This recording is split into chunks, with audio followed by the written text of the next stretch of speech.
everybody. You got Tommy the Hammer here, hanging out with my good friend Adam McDouglies. How's it going? We're kicking out on a Saturday night, and after an exhausting week, we can't wait to watch a movie and just fucking chill. While we crack these open, we're going to be checking out the 1980s horror movie called The Lady in White. And if you guys never have seen this movie, it is a very gothic children's horror movie from my youth. I remember my mom rented this for me way back in the day. It's a classic. It's scary. I haven't seen it in so long. I'm sure Adam hasn't seen it in a hot minute. Oh, dude, it's been years. I mean, I think the last time I saw this movie, I was a little kid, and I only remember certain scenes from it, but what I did see really made an impression on me. And I don't know, it's just one of those things you see, when you're younger on TV, and you're not quite sure what to make of it because it's kind of sensory overload. But but you like it, but it makes an impression, and you remember it many, many years later. So I don't know. I'll watch this movie now and see if it lives up to kind of my childhood expectations of what I thought it was when I first saw it. Oh yeah, I can't wait to check it out myself because I used to watch it constantly, but it's probably been over 15 years for me. So wow. Same here, probably. If not longer. So right. At any rate, while we check out the movie, we're going to cut away to the trailer. You guys are going to peep that. And when we get back, we're going to be discussing the movie The Lady in White. Enjoy. Frankie, where are you going? To school. Halloween, 1962.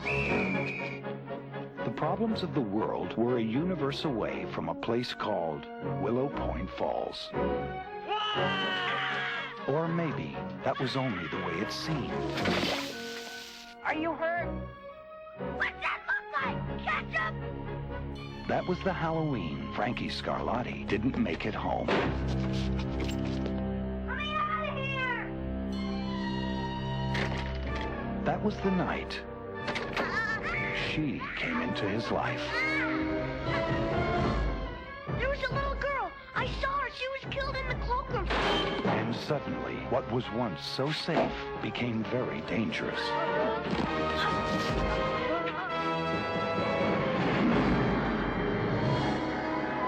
What was once so ordinary became magical.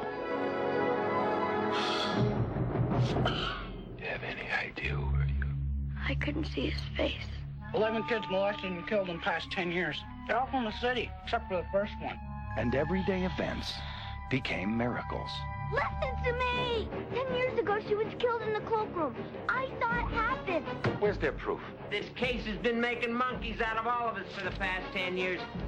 The Peak, the haunting ground of the legendary Lady in White. Where are you going? I gotta follow her. Lady in White.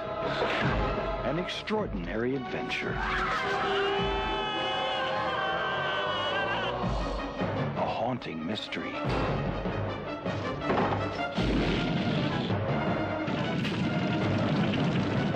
A very special movie. Lady in White.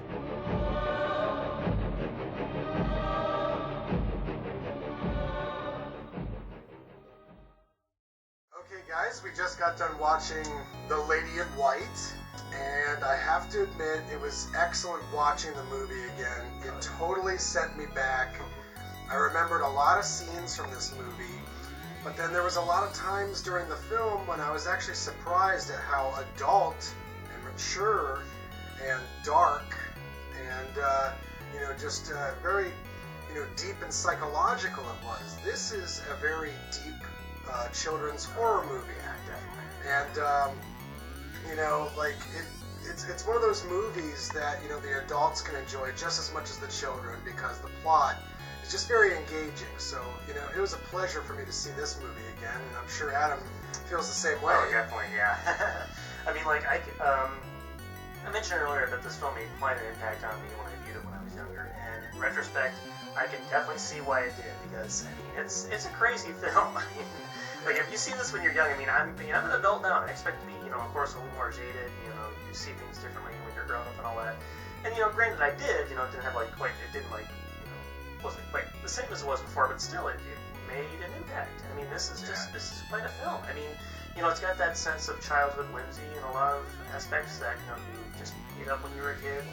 It's geared towards kids. You could feel that kids could appreciate it. But I tell you, there's also some parts to it that, like, as an adult, you can totally appreciate too. It really, like, affects you. I mean, there's a whole subplot here that's central to actually the main plot, which I guess it would be a subplot. But anyways, I mean, that's awesome. But anyways, I mean, it deals with, like, you know, racial justice and, you know, the time period that this film takes in, and it really impacts you. I mean, it really just, I mean, this film takes chances. It doesn't, like, you know, cut corners or anything. I mean, there were times where I was thinking, okay, is this trying to be more of a kid's film? But then, you know, it would just take a chance every once in a while that said, you know, no, this is also for the adults.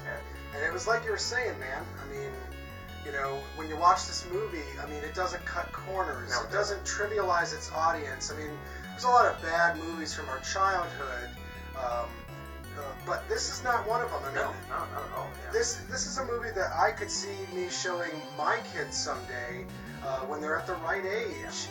This is a perfect stepping stone, in my opinion, for children that are looking to get into the world of horror, but not scare the everlasting bejesus out of them. I mean, it's a ghost story, murder mystery, a little bit of Jalio, coming of age. Yeah, a lot of Jalio in there in terms of just the murder mystery plot. Yeah, and then the colors and the sets, and it's just. You could see, like, you know, Italian director. You could even see Dario Argento maybe even appreciating this work, you know. Yeah, it's right up his alley. It's very moody. I love this movie. It's perfect for kids. Great for spooky nights, rainy nights, Halloween nights. You know what I'm saying?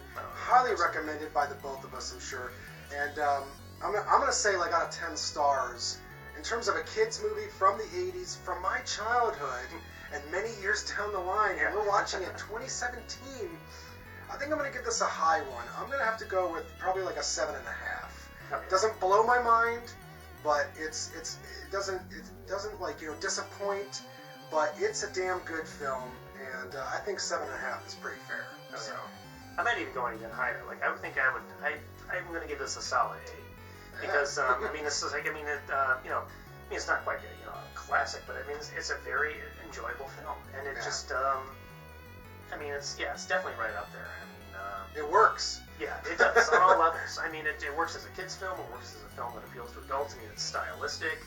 You know, it's fantasy. It's thriller. Yeah, it's got the nostalgia factor. It's got everything. It's got all these qualities in it. You know, so and if you've never seen it, and you know, you got kids of your own, if they're that, you know, at that right age, I mean, you shouldn't show this to younger kids. Don't get me wrong. I mean, there's some crazy shit in here. Don't get me wrong. There's murder. There's ghosts. Yeah, that's why it was so affecting, because it's like, jeez, there's cursing. Like, wow. I mean, imagine watching this as a kid. You know, so yeah, make sure they're the right age before you show them this. But like, if they're at the right age, they will totally. 9 and 10 is what I would say the right age. This movie, if you show them at the right age, will make just as much of an impact on them as it made on us. So. All right, so there you have it, folks. The Lady in White. Don't miss it. No, it's great. Check it out.